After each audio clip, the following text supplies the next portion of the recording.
a estos audios que se filtran, tendrá que responder a su partido y tendrá que responder al pueblo de México, que es el revolucionario institucional que incluso en su interior pues ya estamos viendo, hay señalamientos, hay pleitos, hay separaciones y Alejandro Moreno sigue subsistiendo ahí, símbolo de la decadencia de un partido que tanto daño le hizo a nuestro país. Confundieron al servicio público con una lotería para hincharse los bolsillos, porque el PRI ni se crea ni se destruye, se transforma. Pues me gusta mucho el trabajo que realizan todos los periodistas independientes. Lo que tiene que haber es ética, no solo por parte del comunicador, sino también por parte de la audiencia. No, pues es como antes, decía Lito, que a los periodistas hay que matarlos de hambre, no a balazos. ¿Sabes qué, Manuel? Los mataban a balazos. Corrían del medio en el que trabajaba. Si era el dueño del medio, se lo arrebataban. Y veo medios de comunicación totalmente separados. Entonces se tienen que abrir las puertas de los medios, que Pigmenio Ibarra lo hizo en Fórmula, le levantó la audiencia y ha generado un muy buen debate. Esa es nuestra labor, Manuela, de los periodistas, dar la información para que la audiencia construya su opinión en base a ella. Ojo, lo que hay que ser es ético y hablar con la verdad. El poder de la audiencia es enorme, ella tiene que empoderarse en todos los ámbitos que le corresponden como tal, porque en los medios públicos no nos importa el rating, nos importa la audiencia y los medios públicos cada vez son más públicos. Estamos lejos de los medios privados, somos diferentes, somos distintos y por eso los medios privados pues también se deben democratizar. Le doy la bienvenida al periodista Juan Becerra Costa, quien está aquí con nosotros en Sin Máscaras a través de los Reporteros MX, conductor de Informe Capital en la poderosa señal de Capital 21 de la Ciudad de México. Estimado Juan Becerra, ¿cómo estás? ¿Cómo te va? Buenas tardes. Pues muy contento, queridísimo Manuel, muy honrado de tan generosa invitación que me haces a este espacio. Y pues cada vez más los espacios independientes a través de las señales que se pueden jalar desde las plataformas, desde las herramientas digitales, haciendo más ruido porque pues no responden a nadie más que a las audiencias, ¿no, Manuel? Sí, hay mucha constancia de ello, querido Juan Becerra. Oye, vamos a platicar acerca de lo que está ocurriendo con este finísimo personaje, Alejandro Moreno Cárdenas. La gobernadora de Campeche, Laida Sansores, el día de ayer reveló que el audio que va a sacar el día de hoy tiene que ver en torno a las compras y arroba al SAT, posible evasión de impuestos, compraventa de propiedades, triangulación de dinero, lavado de dinero. Ya no se sabe con Alejandro Moreno Cárdenas. Hace unos momentos estuve en Mérida, Yucatán, en una plenaria del PRI. Iban a ir como 15, 20 senadores y solamente asistieron 6. O sea, realmente le está pasando mal el señor Alejandro Moreno Cárdenas y todavía falta la noche en el martes del Jaguar. ¿Qué piensas? Pues todavía falta mucho, más allá de las noches estas del Jaguar desde Campeche, querido Manuel, pues tendrá que responder por investigaciones que se hacen de manera independiente a estos audios que se filtran, tendrá que responder a su partido, tendrá que responder a sus aliados y tendrá que responder al pueblo de México. Me parece que es muy sintomático de una institución que está moribunda y Alejandro Moreno, si llega a tener algún tipo de fortaleza, Manuel, pues la tiene por la debilidad del partido que lo abandera, que es el revolucionario institucional que incluso en su interior, pues ya estamos viendo que hay señalamientos, hay pleitos, hay separaciones, hay cisma y Alejandro Moreno es un impresentable para muchos de los, digamos, notables de este partido, exdirigentes, exgobernadores, gallos, pesos pesados del revolucionario institucional, pues ya le dieron la espalda y Alejandro Moreno sigue subsistiendo ahí, repartiendo candidaturas, repartiendo pues dinero, repartiendo posiciones y símbolo de la decadencia de un partido que tanto daño le hizo a nuestro país, no solo el revolucionario institucional como tal, sino todo lo que representa y todos los que se han aliado con su manera de hacer política, una deplorable porque confundieron al servicio público con una lotería para hincharse los bolsillos durante ya demasiadas décadas. Nada más hay que tener mucho cuidado, Manuel, porque el PRI ni se crea ni se destruye, se transforma. Nomás que no les vayan a andar abriendo las puertas con este pragmatismo político que le llaman en otros lados, porque pueden causar muchísimo daño. Sí, totalmente de acuerdo. Juan Becerra, tú eres periodista muy experimentado ya desde hace muchos años y es una de las partes que me gustaría que analizáramos juntos. En uno de los más recientes audios se habla de esta icónica frase de Moreno Cárdenas: a los periodistas no hay que matarlos a balazos, sino de hambre. Pues es el hombre que el día de hoy encabeza este nuevo 3.0 PRI. Pero esto también sucedía en la época de los 60 y concretamente de los 90. En algún momento escuchaba de ti la historia de cómo Salinas de Gortari pues emprendió una persecución terrible contra tu familia y contra también la labor periodística que realizaban en tu familia. Es decir, es la insignia del PRI cazar a todo aquel que no lo alabe y a todo aquel que no le rinda pleitesía a los dirigentes del PRI y al partido como tal. Nada más que ahora desde la oposición pues es prácticamente asintomático de donde quedan de ellos. El PRI no cambia en ese sentido. En torno al periodismo, Juan Becerra Costa, pues ya sabemos quiénes son los brothers de Alito y los sisters. La pregunta es, ¿cuál es la consecuencia que las audiencias deberían de darle a esos periodistas? Mira, estamos en un momento de definiciones, Manuel, en un momento en el que, como te decía hace rato, pues me gusta mucho el trabajo que realizan todos los periodistas independientes que no responden a un medio de comunicación como tal y que utilizan las herramientas digitales para transmitir la información. Estamos en un momento de muchas definiciones en donde el periodismo también las debe de tener. Más allá de satanizar, más allá de una cacería de brujas, más allá de estos señalamientos que se pueden llegar a hacer porque no somos iguales, lo que tiene que haber es ética, no solo por parte del comunicador, sino también por parte de la audiencia. Y está en manos de la audiencia el cambiar un estilo de manejo de información y de comunicación política que está enraizado en el imaginario colectivo. Decías, no, pues es como antes, decía Lito, que a los periodistas hay que matarlos de hambre, no a balazos. ¿Sabes qué, Manuel? Los mataban a balazos. Por supuesto que lo hacían, y al que bien le iban, pues no lo mataban ni lo exiliaban, lo mandaban fuera del país, lo corrían del medio en el que trabajaba. Si era el dueño del medio, se lo arrebataban de la peor manera. Una amenaza muy similar a la que hace la delincuencia organizada con la de plomo plata, ¿no? Aquí era vida o te vas. Vida y te vas o muerte y te quedas y sigues haciendo tu labor. Ejemplo clarísimo de ello es Manuel Buendía, pero son muchos, muchísimos más. Sigue habiendo asesinatos a periodistas, sigue siendo en nuestro país la profesión que desempeñamos de altísimo riesgo. La diferencia es que ya no se da desde el poder del gobierno, ya no se da desde la autoridad esta amenaza y este crimen, se da a través de otros poderes fácticos, incluso sí de gobiernos, pero no federal, sino gobiernos estatales o gobiernos municipales. Hay un alto índice de involucramiento por parte de policías municipales en el asesinato y en la persecución y en la violencia en contra de colegas. Lo que tenemos que hacer es comenzar a hablarle, Manuel, a quien no se le está hablando. Y veo medios de comunicación totalmente separados. No sé tú qué opines, pero están los medios de comunicación privados, a los que se les llama hegemónicos, están medios de comunicación independiente, también medios públicos, y cada uno de estos medios está teniendo una audiencia. Y me parece que todos le tenemos que hablar a todos para crear una reconciliación que es parte de la transformación cultural que se vive en el país, porque la 4T no es un presidente, no es un gobierno, no es administración nada más. La 4T es el pueblo de México. Lo que pasa es que muchos no se han dado cuenta de ellos. Te dicen, ¡ay, tu presidente! No, pues ¿sabes qué, maestro? ¿Qué crees? También es el tuyo. Es que no voté por él, pues no importa, porque ganó con millones de votos.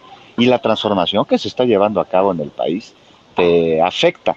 Y hay que hacer un paréntesis aquí, porque afectar se ha pues generalizado como una palabra peyorativa o incluso que podría sugerir algo negativo, y no, afectar, cualquier cosa afecta. Tú mueves una mesa y afecta su posición, para bien o para mal, no hay juicio de valor.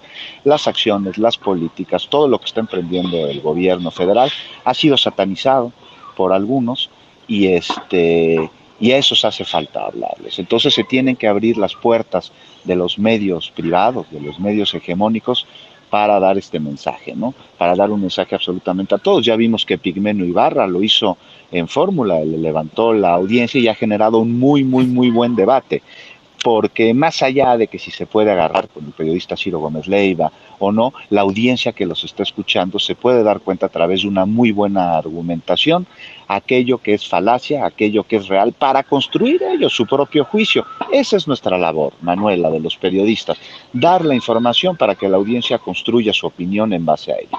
Y ya cuando te dicen, oye, pero es que hay que ser objetivo, pues no, aquel que te diga, aquel periodista que te diga que es objetivo, pues una de dos, o no sabe periodismo o te está diciendo una mentirota, porque desde el momento en el que tú decides qué información entra y no entra sujeta a espacio a un medio, pues ahí ya se pierde la objetividad, la forma en la que cabeceas, la forma en la que escribes.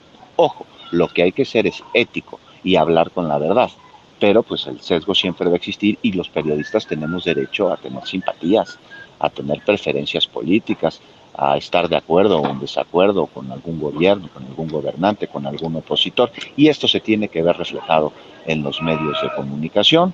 Entonces, pues a mí me parece que se tienen que abrir las puertas de ambos lados, porque el fanatismo cega, el fanatismo nubla, y esto va absolutamente para todos.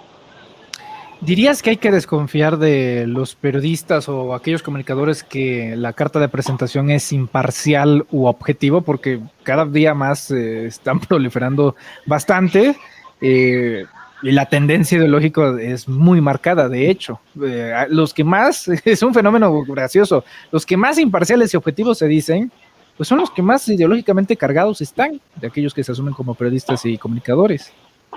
Pues mira, más que criticarlos hay que saber con quién nos informamos. Y sí necesitamos tener un abanico, debemos de tener bien identificados a los comunicadores, a los medios, a los periodistas que tienen alguna preferencia, que pueden llegar a tener un sesgo, porque eso no significa que no hablen con la verdad. Lo que debemos hacer es comparar y esta información y valorarla. Y entonces si nosotros acudimos a todos los medios de comunicación o a los más importantes, tanto que son pues medio derecha, medio de centro, medio de izquierda, entonces como audiencia vamos a poder construir ahora sí que te repito, un juicio crítico para poder pues definir a través de esta información cuáles son las acciones, cuáles las conductas que vamos a llevar a cabo. Hay que exigirle al comunicador, cuando la audiencia ve que un comunicador le está tomando el pelo o está tergiversando la información, pues inmediatamente hay que hacérselo saber, hay que reclamárselo. El poder de la audiencia es enorme, Manuel, y pues es uno de los poderes que la ciudadanía tiene que empezar a aplicar. La ciudadanía tiene que empoderarse en todos los ámbitos que le corresponden como tal. Ahí tenemos el ejemplo de la consulta de revocación de mandato. Es el poder, pues recae en el pueblo, es el poder soberano y está en nuestra Constitución, y no en la más reciente, sino en la anterior, desde el siglo XIX. Lo que pasa es que los gobiernos no nos han permitido ejercer este derecho y se han dedicado a crear cercos informativos desde los libros de texto de la SEP para que la ciudadanía no esté informada, no esté preparada, porque pues, nos tienen muchísimo miedo. Y esto está cambiando. Y todos los medios de comunicación se tienen que dar cuenta y reaccionar en base a ello. Entonces hemos vivido unos primeros años del gobierno de la Cuarta Transformación complicados en materia de infodemia, sin duda alguna. Hay demasiada infodemia, hay demasiada tergiversación. El chayote sigue existiendo, evidentemente, y ya no desde Palacio Nacional, sino desde los poderes fácticos que antes ponían a los gobernantes justo ahí en Palacio o en Los Pinos, hoy la casa de todos los mexicanos. Entonces, pues en manos de quién está, querido Manuel, de la audiencia, y es la que tiene que exigir a través de su preferencia y a través de la voz que la información que le esté dando, más allá si tiene algún tipo de sesgo, algún tipo de preferencia, si favorece a uno, si favorece a otro, que diga la verdad, que sea ético. Porque te digo, objetivo, pues, a ver, dime tú, ¿conoces a un periodista objetivo, no solo en México, en todo el mundo, uno que no tenga preferencias, uno que diga, yo no soy ni de izquierda, ni de derecha, ni de centro, Yo nomás informo, pues entonces no, pues, para leer boletines mejor nos vamos a los telex, ¿no? Ahí en las redacciones de los periódicos. Ahora sí que la nota simple tal y como viene, necesita ser eh, usada, necesita meterle narrativa, necesitas meterle redacción, necesitas atraer al lector, necesitas hacerla muy atractiva para poder tener impacto a través de ella, pero siempre bajo la ética, siempre bajo el principio de la verdad. Eso es lo que hay que exigirle a los periodistas, ¿no? Estoy totalmente de acuerdo, estimado Juan. Por último, ¿se ha logrado avanzar en el tema de la democratización de los medios? La verdad que en el tema público, yo siempre pongo de ejemplo a Capital 21. De hecho, a nivel nacional, creo que es el medio estatal, bueno, en este caso se trata de la capital de la República Mexicana, en el cual pues realmente se han puesto las pilas, han metido producciones, han metido programas informativos, han metido mesas de análisis, barras de opinión, temas progresistas, temas que normalmente casi no se encuentran en otros estados de la República y a nivel nacional. Bueno, pues todavía tenemos las mesas de Mario Amparo Casar y Leonardo Curcio, todavía tenemos un montón de cosas. Entonces, preguntarte, se está apenas equilibrando, ¿no? Porque estos cuates llevan toda una vida en los medios públicos y hasta hace, pues creo que un mes, finalmente, pues tenemos el privilegio, el placer de ver después de la mañanera, pues a Azul Alzaga y a Jorge Armando Rocha en programas analizando la mañanera y que desde luego no van a tener una visión para nada remota ni cercana a la de un Leonardo Curcio, en la de un Mario Amparo Casar, entre otros personajes, Ricardo Rafael, etcétera. Entonces, la pregunta es, ¿se está acercando ese equilibrio o todavía estamos muy desnivelados en ese asunto? No, claro que se está acercando, querido Manuel. ¿Por qué? Te voy a explicar una cosa. Porque en los medios públicos no nos importa el rating, nos importa la audiencia. A ella es a quien nos dirigimos. Entonces, estamos en una situación bastante privilegiada al respecto. Y los medios públicos cada vez son más públicos.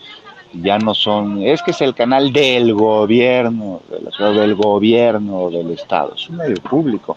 Es un medio público que tiene además una defensoría de audiencias generalmente integrada por personajes de la sociedad de muy distintos ámbitos que no tienen esta carga o este sesgo que podría existir en quienes manejaron durante demasiado tiempo estos medios de comunicación que se utilizaban principalmente como herramienta de comunicación política. Ya no es así, ahora es una herramienta de información para la ciudadanía, no solo en materia de noticias o de análisis de tema de coyuntura política, sino también en temas culturales, en temas de esparcimiento, en temas de entretenimiento, en temas frívolos, Manuel, porque la frivolidad no es algo malo. Un antónimo de frivolidad podría ser amargura. Lo que pasa es que tiene que estar bien encausada y no ser contenido basura que idiotice, sino que de manera divertida, de manera amena, le deje algo de utilidad a las personas que están o viendo el canal de televisión o escuchando la repetidora de radio. Y esto lo puedes ver en la señal cada vez más de los canales estatales, de los canales públicos, perdón, y de, por ejemplo, el Instituto Mexicano de la Radio a través de su maravillosa parrilla en sus distintas estaciones y en sus distintas repetidoras. Estamos lejos de los medios privados, somos diferentes, somos distintos. No sé si lejos o cerca, tenemos cada vez más audiencia, sin duda alguna. Y por eso los medios privados pues también se deben democratizar. Y me parece que no les va a quedar de otra, querido Manuel, porque pues eso les va a generar audiencias. Y al ser ellos medios privados, pues también viven de las audiencias, que dime quién no es consumidor. Por supuesto. Querido Te Juan digo Becerra, el a ver, ejemplo de Pigmenio Ibarra en Grupo Fórmula, a mí me parece un gran ejercicio porque tienes dos posturas totalmente distintas al aire y en vivo, en donde se contraponen conceptos, se contraponen ideas, se contrastan distintos tipos de información de manera muy elocuente por todas partes, y la audiencia es finalmente la que construye su juicio, la que construye su criterio. Imagínate una persona de esas que han sido enajenadas por el chat de las tías que dicen que los venezolanos están llegando por el AIFA. y que los médicos cubanos no son médicos, sino que son cuates que nos van a meter el comunismo en las entrañas, y eso están viendo en los chats de sus tías conservadoras, y no se acercan a los medios públicos, y ahora a través de ejercicios como el que te digo, escuchan a Epigmenio Ibarra diciéndole, ¿sabe qué? No es cierto, por esto, y ya pueden construir su propia opinión. Cuando les dices, es que también el concepto pueblo, hay gentes que les dice que esto beneficia al pueblo y se sienten ajenos al pueblo. Ellos no son parte del pueblo, lo ven de manera peyorativa. No, pues a mí qué me interesa que pongan un cablebús allá y un sistema de movilidad en Iztapalapa, pues a mí en qué me beneficia, eso beneficia al pueblo. Y hay que explicarles que si son ricos y si tienen empresas y si tienen fábricas, pues van a tener trabajadores que seguramente viven en Iztapalapa y que van a llegar más temprano a su trabajo y que van a salir van a llegar más temprano a su casa, y eso les va a dar tiempo de tener un ratito de cohesión social con su familia, y además están recibiendo becas para sus hijos, para que no tengan que trabajar en la calle y puedan estudiar. Entonces al mediano plazo van a tener trabajadores mucho mejor preparados, y cuando se los dices, Manuel, te voltean y dicen, no, pues sí es cierto lo que me estás diciendo. Necesita haber más juicio crítico, y los medios de comunicación juegan un papel importantísimo, y pues vemos que ya algunos privados se están abriendo a eso. Espero que siga existiendo, espero que podamos ver también más espacios de la 4T en televisión privada, ¿por qué no? Nos conviene absolutamente a todos, siempre, siempre, siempre, con el respeto mínimo que merece la audiencia. Correcto. Pues estimado Juan Becerra, te aprecio mucho, sabes que te aprecio mucho, que te estimo mucho, que te respetamos aquí en Sin Máscaras a través de los Reporteros MX, y hay que cerrar, por supuesto, invitando a toda la audiencia de Sin Máscaras a que no se pierdan esta noche Informe Capital a través de Capital 21, bueno, si no son de la Ciudad de México, por supuesto también en redes sociales y en las personales de Juan Becerra Costa, donde también pues está muy activo, sobre todo en Twitter y en la columna En la Jornada. ¿En dónde te podemos seguir, querido Juan Becerra? Pues los esperamos hoy a las 9 de la noche en Informe Capital, en Capital 21, lo acabas de decir muy bien, televisión abierta en la Ciudad de México y sistemas de cable en el 21. Si nos ven desde los estados o desde el extranjero, pues ¿qué crees? También somos youtuberos, también se transmite por YouTube el noticiario en vivo, en punto de las 9 de la noche en el canal de Capital 21. Ahí los esperamos, hasta les contestamos los mensajitos que nos escriben. Sí, están muy activos, lo vemos perfectamente ahí en el canal de YouTube de Capital 21. Estimado Juan Becerra Costa, te envío un fuerte abrazo, te agradezco mucho tu tiempo y la confianza de que estés aquí en Sin Máscaras. Hombre, Manuel, pues muchas gracias a ti, te aprecio muchísimo, te mando un abrazo bien fuerte y bien apretado, y pues eso es muy fresco, este ejercicio informativo que realizas, que has sacado, y se agradece muchísimo. No, al revés, el agradecido soy yo. Te envío un fuerte abrazo y estamos en contacto. Abrazo. Juan Becerra Costa hablando con nosotros Sin Máscaras a través de los Reporteros MX.